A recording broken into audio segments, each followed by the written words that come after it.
সাহাবায়ে কেরাম কেমন ছিলেন শোনেন।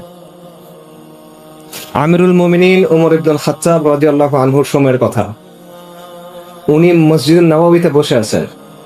ওই সময় রোম এবং পারস্য বিজয় হয়েছে, মুসলিম সেনাবাহিনী ওই জায়গাগুলো বিজয় করছে এবং সেখান থেকে গনিমা আসতেছে, গনিমতের মাল আসতেছে।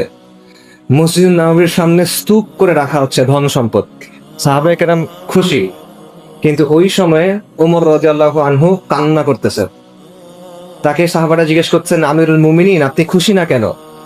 উনি বলতেছেন, রাসূলুল্লাহ আমার চেয়ে উত্তম ছিলেন, আবু বকর আমার চেয়ে উত্তম ছিলেন, তাদের সময় তো এই ধন সম্পদ আসে নাই, আমার সময়ে ধন সম্পদ খুলে দেওয়া হয়েছে। আমি ভয় পাচ্ছি এটা আমাদের জন্য পরীক্ষা কিনা। আমি ভয় পাচ্ছি যে দুনিয়াতেই যদি আমরা এত নিয়ামত পেয়ে যাই এবং সবকিছু ভোগ করে ফেলি, আখিরাতে আমাদের জন্য কি আছে। উমর রাদিয়াল্লাহু আনহুর আরেকটা ঘটনা, উনি একদিন হাঁটতেছেন, দেখেন একজন সাহাবী একটা মাংস খাচ্ছেন। উনি জিজ্ঞেস করছেন, তুমি মাংস খাচ্ছ কেন? বলে, আমার খেতে ইচ্ছা করলো তাই খেয়ে নিলাম। উনি বলে, তোমার ইচ্ছা করলে তুমি খাবা? তুমি ওই আয়াতের কথা জানো না? সূরা আহকাফে একটা আয়াত আছে যেটা কাফেরদের জন্য নাজিল করা, যে কাফেরদেরকে আল্লাহ আযজা ওয়া জাল্লা বলবেন যে তোমাদের যত নিয়ামত ছিল এটা তো তোমরা দুনিয়াতে ভোগ করে ফেলছো, তাই আজকে তোমাদের জন্য হলো শাস্তি, অপমানজনক শাস্তি। উনি ওই আয়াতের কথা বলে বলতেছে, তোমার এইটা ভয় লাগে না? আয়াত কিন্তু কাফেরদের জন্য, কিন্তু ওমর রাদিয়াল্লাহু আনহুর চিন্তাটা এমন, উনি এই ভয় থেকে বের হইতে পারতেছেন না যে দুনিয়াতে এত ভোগ করব, এত মজা করব, এত নিয়ামত নিব, আখিরাতে যদি আমার কিছু না থাকে। এটা ছিল তার চিন্তা। সাহাবী সাঈদ ইবনে আমির রাদিয়াল্লাহু আনহু। আজকে আমরা কি করি দেখেন, আজকে আমরা দুনিয়ার পিছনে ছুটি, দুনিয়ার জন্য আল্লাহর অবাধ্যতা করি, দুনিয়ার জন্য আল্লাহ যেটা করতে বলছেন সেটা থেকে সরে যাই, তারপরে বলি আলহামদুলিল্লাহ ফর এভরিথিং। মনে করেন ব্যাংকে চাকরি পাইছে, তখন বলে আলহামদুলিল্লাহ ফর এভরিথিং। হারাম কাজ করতেছে, বিদেশে যাইতেছে ঘুরতে, আলহামদুলিল্লাহ ফর এভরিথিং। এইটা হলো আমাদের অবস্থা। আমরা মনে করতেছি যে আল্লাহর যেটা অবাধ্যতা সেটাকে আমাদের কাছে অবাধ্যতা মনে হয় না। আর সাঈদ ইবনে আমির রাদিয়াল্লাহু আনহু, ওনার কি অবস্থা? উনি ছিলেন হিমস শহরের গভর্নর। ওনার কাছে একবার ওমর ইবনুল খাত্তাব রাদিয়াল্লাহু আনহু কিছু টাকা পাঠাইছেন, অর্থ পাঠাইছেন। ওই ব্যক্তি যখন ওনার কাছে আসছে তখন উনি বলতেছেন, আমিরুল মুমিনিন আপনার জন্য এই অর্থ পাঠাইছেন। তখন সাঈদ ইবনে আমির বলতেছে, ইন্না লিল্লাহি ওয়া ইন্না ইলাইহি রাজিউন। এরপর ওই লোক টাকা দিয়ে চলে গেছে। ওনার স্ত্রী জিজ্ঞেস করতেছেন যে কি ব্যাপার, আমিরুল মুমিনিন কি ইন্তেকাল করলেন? মানে ইন্না লিল্লাহ পড়ছেন কেন? তোমরা যে না, এর চেয়েও খারাপ ঘটনা। কি এর চেয়ে খারাপ ঘটনা? যে দুনিয়া আমার ঘরের মধ্যে ঢুকে গেছে, এটা এর চেয়েও খারাপ ঘটনা। তারপর তিনি স্ত্রীকে বলতেছেন, আমি এই টাকাগুলো দিয়ে দেই? ওনার স্ত্রী বলছে, হ্যাঁ দিয়ে দেন। ওনার বাসার সামনে দিয়ে একটা বাহিনী যাচ্ছিল মুসলিমদের জিহাদের জন্য, উনি টাকা তাদেরকে দিয়ে দিচ্ছেন। সাঈদ ইবনে আমির রাদিয়াল্লাহু আনহুর ব্যাপারে ওই শহরের মানুষ 4টা অভিযোগ দিয়েছেন উমর রাদিয়াল্লাহু আনহুর কাছে। 4টা অভিযোগ। প্রথম অভিযোগ, এই ব্যক্তি সকালে দেরি করে আসে। অভিযোগ নাম্বার 2, রাতের বেলা তাকে পাওয়া যায় না, যেহেতু ব্যক্তিটা গভর্নর, সময় অসময়ে তাকে প্রয়োজন হয়, কিন্তু রাতে তাকে পাওয়া যায় না। অভিযোগ 3, মাসে একদিন সে ঘর থেকে বের হয় না।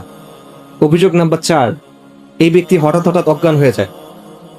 উমর রাদিয়াল্লাহু আনহু তার কাছে জানতে চাইলেন যে কি ব্যাপার, চিঠলিকে জানতে চাইলেন, ব্যাখ্যা চাইলেন। তখন সাঈদ ইবনে আমর রাদিয়াল্লাহু আনহু বললেন, প্রথম অভিযোগ, আমি সকালে দেরি করে যাই। অভিযোগ সত্য। কেন সত্য? কারণ আমার বাসায় কোনো কাজের লোক নাই, বাসার কাজগুলো শেষ করে তারপর আমাকে আসতে হয়। এটা ওই শহরের গভর্নর, কিন্তু একটা শহরের গভর্নর, প্রদেশের গভর্নর, একটা শহর না আসলে, একটা প্রদেশের গভর্নর। দ্বিতীয় অভিযোগ, রাতে তাকে পাওয়া যায় না। অভিযোগ সত্য, রাতে আমাকে পাওয়া যায় না, কারণ দিনে আমি মানুষকে সময় দিই, রাতে আমি ইবাদত করি, কারণ আমার নিজের জন্য এই সময়টা আমার রাখতে হয়। তৃতীয় অভিযোগ, মাসে একদিন আমি বের হই না। কথা সত্য, অভিযোগ সত্য, কারণ আমার পোশাক একটা, ওই দিন আমি পোশাকটা ধুই এবং শোকাই, এই জন্য আমি বের হইতে পারি না। আর চতুর্থ অভিযোগ, আমি মাঝে মাঝে অজ্ঞান হয়ে যাই। অভিযোগ সত্য। কেন অভিযোগ? এটা কেন হয়? কারণ নবী সাল্লাল্লাহু আলাইহি সাল্লামের একজন সাহাবী ছিলেন, খুবাইব ইবনে আদি রাদিয়াল্লাহু আনহু।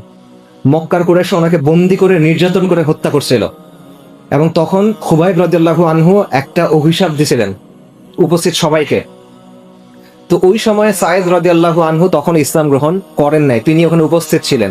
তো এই ঘটনা ওনার যখনই মনে হয় উনি অজ্ঞান হয়ে যান। তো এই হলো তার অবস্থা। আরেকজন সাহাবীর কথা শুনে, সালমান আল ফারিসি রাদিয়াল্লাহু আনহু, বিখ্যাত সাহাবী। সালমান আল ফারিসি ছিলেন ইরাকের মাদিয়ান এই প্রদেশের গভর্নর।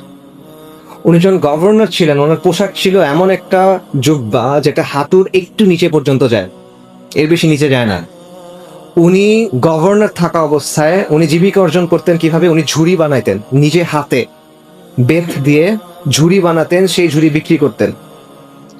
উনি চলাফেরার জন্য একটা খচ্চর ব্যবহার করতেন। সাধারণত সম্মানিত মানুষ খচ্চর ব্যবহার করবে না, ঘোড়া ব্যবহার করবে। উনি খচ্চর ব্যবহার করতেন। এটা নিয়ে বাচ্চারা হাসি ঠাট্টা করতো, উনি চুপচাপ থাকতেন, উনি হাসতেন। ওনার অবস্থা এমন যে ওনাকে দেখে বোঝা যায় না। এক লোক শহরে ঢুকছে, ওনাকে ডেকে বলছে, এদিকে আসো, এই যে আমার গাধার পিঠে কিছু মাল সামান আছে, এগুলো একটু নামায় দাও। উনি নামায় দিচ্ছে। তখন লোকেরা বলছে, তুমি কাকে বলতেছো? এটা গভর্নর, নবী সাল্লাল্লাহু আলাইহি ওয়াসাল্লামের সাহাবী, এটা সালমান আল ফারিসি। ওই লোক অপ্রস্তুত হয়ে গেছে। তখন সালমান আল ফারিসি বলছে, কোনো সমস্যা নাই, আমি তো আল্লাহর বান্দা, বান্দা তোমাকে তো সাহায্য করতেই পারে, সমস্যা কোথায়? সালমান আল ফারিসির বাসা ছিল না অনেক দিন। এক ব্যক্তি তাকে বারবার বলতো, ইয়া সালমান, আপনি একটা ঘর বানান, আপনি একটা ঘর বানান। সে শুনে রাজি হয়েছে, আচ্ছা ঠিক আছে, আমার ঘর লাগবে, ঘর বানায় দিবা। কিন্তু আমার ঘর কিরকম হবে বলো দেখি? ওই লোক বলছে, আমি জানি আপনার ঘর কেমন হবে। আপনার ঘর হবে এমন যে আপনি যদি সোজা হয়ে দাঁড়ান, আপনার মাথা ছাদে বাড়ি খাবে, আর আপনি ঘুমানোর সময় যদি পাশ ফিরেন, আপনি দেয়ালের সাথে বাড়ি খাবেন। এটা হলো বাসা, এটা হলো গভর্নরের বাসা। সালমান আল ফারিসি মৃত্যুর কথা চিন্তা করে অনেক কান্না করতেন। তখন মানুষ তাকে জিজ্ঞেস করতো, আপনি কি মৃত্যু ভয়ে কান্না করতেছেন? আমি বলছি, আমি মৃত্যু ভয়ে কান্না করতেছি না, আমার কাছে এটা খারাপ লাগতেছে যে আমার কাছে এত ধন সম্পদ, আমার কাছে এত জিনিসপত্র। নবী সাল্লাল্লাহু আলাইহি ওয়াসাল্লাম যখন ইন্তেকাল করছেন, তখন তো তার কাছে এত জিনিস ছিল না। তো আখিরাতে তার সামনাসামনি হলে আমি কি বলবো? এই জন্য উনি কান্না করতেন। ওনার কাছে এত জিনিসপত্র কি জানেন? 3টা জিনিস, একটা লাঠি, একটা কম্বল, একটা পানির পাত্র। এই হলো এত জিনিস যেটার জন্য উনি ভয় পাচ্ছেন। ওনার কাছে আরেকটা জিনিস ছিল, 4 নাম্বার জিনিস, দামি জিনিস। ওনার কাছে দামি মিস্ক ছিল, আতর ছিল, কিন্তু এই আতর উনি ব্যবহার করতেন না। যখন ওনার মৃত্যুর সময় আসছে, তখন ওনার পরিবারকে বলছেন, আমার দামি আতরটা এখন নিয়ে আসো, আমার মেহমানদের জন্য এই আতর প্রস্তুত করো। তারপর উনি বলছেন যে আমার চারপাশে এই আতর ছড়ায় দাও, কারণ আজকে ফেরেশতারা আমার কাছে আসবে। এইভাবে উনি মৃত্যুর জন্য প্রস্তুতি গ্রহণ করছেন।